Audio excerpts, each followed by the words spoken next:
Video में आगे बढ़ने से पहले एक रिक्वेस्ट है, ये हमारे और भी दो चैनल है, इन दोनों का लिंक आपको इस वीडियो के डिस्क्रिप्शन में मिल जाएगा। प्लीज़ ये दोनों चैनल भी सब्सक्राइब कर लेना। यहाँ पर भी डेली मैं आप लोगों के लिए शेयर बाजार से कनेक्टेड वीडियो पोस्ट करता रहता हूँ। तो चलिए आगे बढ़ते हैं इस वीडियो के टॉपिक के ऊपर। इसके पहले भी कुछ वीडियो मैं पब्लिश कर चुका हूँ, वो वीडियोस अगर अब तक आपने नहीं देखे तो आप चाहिए तो हमारे चैनल के वीडियो सेक्शन में जाकर उन वीडियोस को देख सकते हो। तो देखिए अभी के टाइम बहुत सारी अजीबोगरीब खबरें दुनिया भर में चलती हुई आपको नजर आएगी, लेकिन सबसे बड़ी खबर या पूरा का पूरा जो ध्यान है पूरे के पूरे ग्लोबल बाजारों का, वो ईरान और अमेरिका के बीच में क्या क्या चीजें निकल कर आ रही है उसके ऊपर है। बहुत सारी पॉजिटिव बातें निकल कर तो आती है, लेकिन एक दो दिन के बाद वो सारी की सारी पॉजिटिविटी खत्म हो जाती है और नेगेटिव चीजें उसको कहीं ना कहीं आप कह सकते हो पकड़ लेती है। अब यहाँ पर उसमें सबसे बड़ा जो पॉइंट है वो क्या है, स्ट्रेट ऑफ हॉर्मुज। तो ये बात याद रखना, ये अभी भी बहुत ही बड़ा प्रॉब्लम क्रिएट करता आपको नजर आएगा, बिकॉज ये अभी भी पूरी तरीके से खुला नहीं है। ये बात भी यहाँ पर आपको पता होनी चाहिए। अब देखिए इसके कारण पूरी की पूरी दुनिया की, सिर्फ इंडिया की या किसी एक देश की नहीं, पूरी की पूरी दुनिया की जो इकोनॉमी है अभी भी अंडर प्रेशर आपको देखने को मिलेगी। और अगर ये ईरान और अमेरिका का जो भी चीज है, भले ही यहाँ पर कुछ समय के लिए सब कुछ अच्छा हो, लेकिन ये पूरा का पूरा तब तक खोला नहीं है, ये बात भी हमको तो पता होनी चाहिए। और ये ऐसे ही चलता रहा, स्ट्रेट ऑफ हॉर्मुज अगर नहीं खुला तो कितने बड़ी बड़ी दिक्कतों का सामना पूरी दुनिया को करना पड़ सकता है, इसका शायद आपको अंदाजा नहीं होगा। वही सारे पॉइंट्स यहाँ पर हम समझने की जल्दी जल्दी कोशिश करेंगे। तो सबसे पहले स्ट्रेट ऑफ हॉर्मुज की बात करें, ये दुनिया का वन ऑफ द इंपॉर्टेंट एक एनर्जी का रूट आपको देखने को मिलेगा। जो देखा जाए तो फरवरी 2028 के बाद यहाँ की मूवमेंट जो है शिप की, वो कहीं ना कहीं क्लोज हमको देखने को मिल रही है, बिकॉज मिडल ईस्ट का जो टेंशन लगातार बढ़ रहा है, ये इसके पीछे का बहुत बड़ा रीजन है। देखने में सुनने में ये एकदम छोटा सा सी का एक रीजन, एक रूट आपको देखने को मिलेगा, जो ईरान और ओमान के जो बीच का एक गैप है वहां से गुजरता हुआ आपको नजर आएगा। लेकिन इसी पर्टिकुलर गैप से दुनिया का बहुत ही बड़ा ऑयल और गैस का सप्लाई होता हुआ हमको नजर आता है, इसलिए ये छोटा सा रूट भी अपने आप में बहुत बड़ा रोल प्ले करता हुआ आपको नजर आएगा। एक्सपर्ट्स का मानना यही है कि कहीं ना कहीं अभी के टाइम पे one of the biggest energy का क्राइसिस मॉडर्न हिस्ट्री में इसी रूट में अभी के टाइम होता हुआ हमको नजर आ रहा है, और दुनिया को अभी भी इसका अंदाजा नहीं है ये कितना बड़ा इकोनॉमी का प्रेशर पूरी ग्लोबल वे में लाता हुआ हमको नजर आ सकता है। अब आप सोचते होंगे इसमें इतनी भी कौन सी बड़ी बात है, तो देखिए ये पॉइंट आपको समझना होगा। स्ट्रेट ऑफ हॉर्मुज इतना इंपॉर्टेंट क्यों है, बिकॉज 25% का ग्लोबल सीबॉर्न ऑयल का जो ट्रेड होता है वो इसी रूट से होता है। 25% का इमेजिन करने की कोशिश करो, इसी के साथ साथ 20% का ग्लोबल लेवल पर एनएलजी की बात करें, इसका भी ट्रेड इसी रूट से होता हुआ आपको देखने को मिलेगा। और ये सिंगल रूट अगर हम बात करें 21 नॉटिकल माइल्स वाइड आपको देखने को मिलेगा, लेकिन एक बहुत ही बड़ा ग्लोबल चौक पॉइंट भी अभी के टाइम पे आपको देखने को मिलेगा। तो अगर इस रूट में बहुत जल्दी सब कुछ ठीक नहीं हुआ, आने वाले समय में हो सकता है एक बहुत ही बड़ा इकोनॉमी का क्राइसिस दुनिया भर में आता हुआ हमको देखने को मिले। अब जब से इस रूट का क्लोजर चल रहा है, बहुत ही मुश्किल से कुछ कुछ एक दो शिप ही कभी कभी गुजरते हुए आपको नजर आएगी। तो जब से क्लोज हुआ है तब से जरा इम्पैक्ट देखो कितना बड़ा हुआ है। कच्चा तेल का जो एक्सपोर्ट है जो इस रूट से होता था वो गिर चुका है, कितना परसेंट से, 95% से। मतलब सिर्फ 5% का ट्रेड अभी के टाइम यहाँ से हो रहा है, बाकी 95% का जो ओवरऑल ट्रेड है कच्चे तेल का वो ड्रॉप होता हुआ आपको नजर आएगा। एलएनजी का जो शिपमेंट है ये भी 99% ड्रॉप हो चुका है, और फर्टिलाइजर से कनेक्टेड जो कार्गो है वो भी 87% तक यहाँ से जो आते थे वो बंद हो चुके हैं। तो आप सोच सकते हो ये अपने आप में कितना बड़ा पैनिक क्रिएट करता हुआ आपको नजर आएगा ग्लोबल एनर्जी मार्केट में, जो अभी भी मार्केट में पूरी तरीके से सभी को ये सारी चीज पता नहीं है।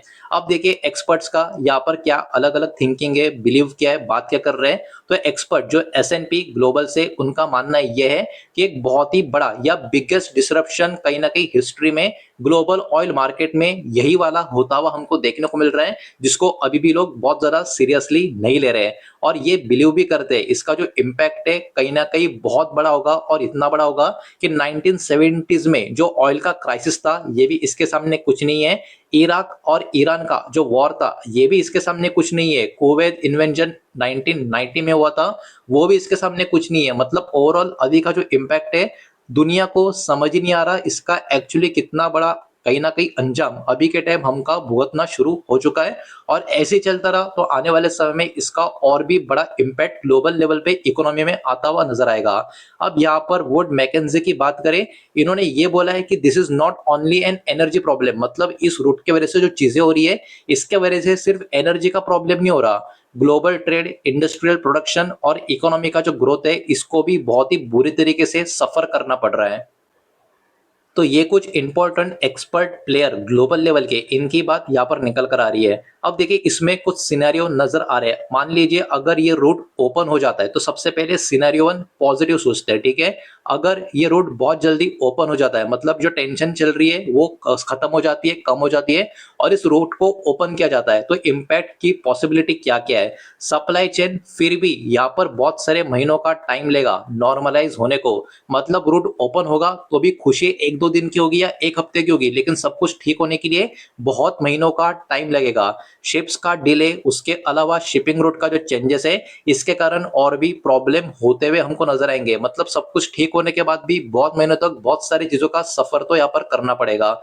इकोनॉमिक फोकस की बात करें, ग्लोबल ग्रोथ इसके कारण कहीं ना कहीं स्लो होती हुई हमको देखने को मिलेगी। कितना परसेंट, 3 से लेके 2.3%, दिखने में काफी छोटा नंबर है लेकिन इंपैक्ट काफी बड़ा है, ये बात भी यहाँ पर आपको पता होनी चाहिए। ऑयल और गैस का प्राइस कहीं ना कहीं वॉलेटाइल बना रहेगा बहुत सारे महीनों के लिए, मतलब तब भी राहत नहीं मिलेगी। और मिडल ईस्ट का जो इकोनॉमी है उसमें भी बहुत सारा रिसेशन का प्रेशर बना रहेगा, और ये भी तब जब ये पर्टिकुलर रूट पूरा का पूरा ओपन हो गया तो, ठीक है। लेकिन सिनारियो 2 की बात करें, अगर ये क्राइसिस कंटिन्यू रहा, मतलब ये रूट अभी जो चल रहा है, बंद चल रहा है, बहुत ही मुश्किल से एक या दो शिप निकल पा रहे हैं, अगर ऐसा ही सितंबर तक चलता गया तो आप समझिए क्या क्या इंपैक्ट होगा। पॉसिबली इंपैक्ट की बात करें, ग्लोबल इकोनॉमी कहीं ना कहीं माइल्ड रिसेशन में चली जाएगी। यहाँ पर एक दो कंट्री की बात नहीं हो रही है रिसेशन की, ग्लोबल इकोनॉमी की बात हो रही है। हल्का सा रिसेशन वाला कैटेगरी में ग्लोबल इकोनॉमी चला जाएगा, और ग्रोथ रेट 2026 में 2% से ग्लोबल लेवल पे गिरता हुआ नजर आएगा।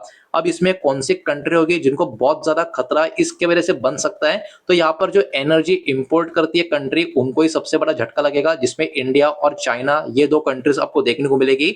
साथ ही साथ बहुत सारे एशियन इकोनॉमिक्स, यानी बहुत सारी एशियन कंट्रीज भी इसमें आपको देखने को मिलेगी। अब आप सोचते होंगे हमें क्यों, तो देखिए इसके पीछे का रीजन एकदम सिंपल है। इंपोर्ट का जो डिपेंडेंसी है वो बहुत ज्यादा है, जिसके कारण इंपोर्ट्स का बिल भी बहुत ज्यादा हाई आएगा। ये बहुत बड़ा प्रॉब्लम होगा इंडिया को, चाइना को, एशिया की बहुत सारी उभरती हुई इकोनॉमी को। इसके अलावा एक्सपेंसिव गैस और फर्टिलाइजर का जो कॉस्ट है ये भी और बढ़ जाएगा, तो ये भी बहुत ही बड़ा इशू यहाँ पर क्रिएट हो सकता है।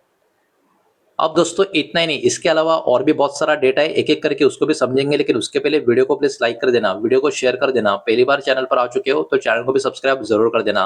अब देखिए सबसे खराब से खराब सिनेरियो को हम सोचे, मतलब वर्स्ट केस सिनेरियो की बात करें। मान लीजिए ये रूट इस साल के अंत तक ही क्लोज रहा, मतलब अभी जो चल रहा है वैसे ही चलता रहा और ये रूट खुला ही नहीं, और ये 2026 खत्म हो गया। पॉसिबली कॉन्सिक्वेंसेस के क्या होंगे, कच्चा तेल $200 पर बैरल का लेवल तक जाता हुआ हमको नजर आ सकता है। ग्लोबल इकोनॉमी, ठीक है, पूरी की पूरी दुनिया की जो इकोनॉमी श्रिंक हो सकती है 0.4% से, और बहुत सारे जो कमजोर इकोनॉमी वाली कंट्रीज है वो कहीं ना कहीं काफी बुरी तरीके से कोलैप्स हो सकते हैं। ये वाली चीज भी यहाँ पर पॉसिबिलिटी है। तो बहुत ही बड़ा प्रॉब्लम अभी दुनिया में है, जिसको अभी भी लोग शायद से इतना आप कह सकते हो सही तरीके से समझ नहीं पा रहे हैं। मेजर इकोनॉमी के ऊपर कौन से इंपैक्ट इसके वजह से आ सकता है। मिडल ईस्ट का जो जीडीपी है 10.7% से गिर सकता है। यूरोपियन यूनियन की बात करें, इनका भी 1.5% से गिर सकता है।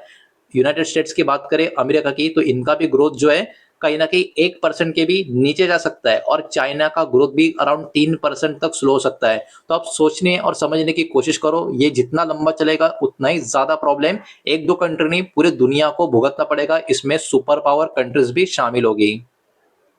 अब ये स्ट्रेट ऑफ हॉर्मुज ही क्यों, दूसरा रूट क्यों नहीं, आपके मन में भी यही सवाल होगा, जिसके बारे में मैंने पहले भी डिस्कशन किया। सबसे बड़ा प्रॉब्लम यही है कि कोई भी दूसरा मजबूत अल्टरनेटिव हमारे पास है ही नहीं, किसी भी कंट्री के पास। कुछ कंट्री कहीं ना कहीं पार्शियली अवॉइड कर सकते हैं इस रूट को पाइपलाइंस का यूज करते हुए। कंट्री जैसे कि जिनके पास लिमिटेड अल्टरनेटिव रूट है, सऊदी अरेबिया, यूएई आपको देखने को मिलेंगे। लेकिन इराक, ईरान, कुवैत, कतार, बहरीन की बात करें, इनका अभी भी बहुत हेवी डिपेंडेंसी समंदर का रास्ते पे आपको देखने को मिलेगा। हालांकि बहुत सारे अल्टरनेटिव रूट होने के बाद भी कहीं ना कहीं पूरा का पूरा उसको रिप्लेस किया नहीं जा सकता, ये भी अभी के टाइम पे एक बहुत ही बड़ा प्रॉब्लम देखने को मिल रहा है। साथ ही साथ एलएनजी सप्लाई का जो क्राइसिस है उसमें कतार को अभी के टाइम बहुत बड़ा चैलेंज भी देखने को मिल रहा है। कतार दुनिया का लार्जेस्ट एलएनजी का एक्सपोर्टर है, और अभी पूरी तरीके से उसका जो डिपेंडेंस है स्ट्रेट ऑफ हॉर्मुज के रूट के ऊपर है। मतलब देखिए क्या दिन है, एक बड़ा एक्सपोर्टर है लेकिन कर नहीं सकता बिकॉज स्ट्रेट ऑफ हॉर्मुज क्या है, बंद है। अब इसमें मेजर कंसर्न उनके लिए क्या है, कोई भी अल्टरनेटिव गैस पाइपलाइन यहाँ पर अवेलेबल ही नहीं है। उसके अलावा ग्लोबल एनर्जी का जो एक्सपेंशन का जो प्लान है वो भी कहीं ना कहीं यहाँ से अप टू 2 साल तक डिले हो सकता है। तो ओमान के, माफ कीजिएगा, कतर के पास बहुत कुछ होने के बावजूद भी वो कुछ भी कर नहीं पा रहे बिकॉज स्ट्रेट ऑफ हॉर्मुज यहाँ पर पूरी तरीके से चोक हुआ आपको देखने को मिल रहा है। अब हमारे देश के ऊपर इसका इम्पैक्ट क्या हो सकता है, बहुत सारे एक्सपर्ट्स का बिलीव यह है कि हमारा देश कहीं ना कहीं इसका प्रेशर आने वाले समय में फील कर सकता है, लेकिन फिर भी किस तरीके से क्या क्या चीजें होती है उनको भी देखना समझना बहुत ज्यादा होगा। अब देखिए हमारे लिए चैलेंज क्या क्या है। इन्फ्लेशन जो लगातार बढ़ रहा है, कच्चे तेल का प्राइस कहीं ना कहीं ट्रांसपोर्टेशन का और फ्यूल का जो कॉस्ट है उसको बढ़ाने का काम करेगा, जो बहुत बड़ा प्रॉब्लम वाला चीज है हमारे लिए। फर्टिलाइजर का जो प्राइस है वो भी नियरली डबल होता हुआ आपको देखने को मिल रहा है।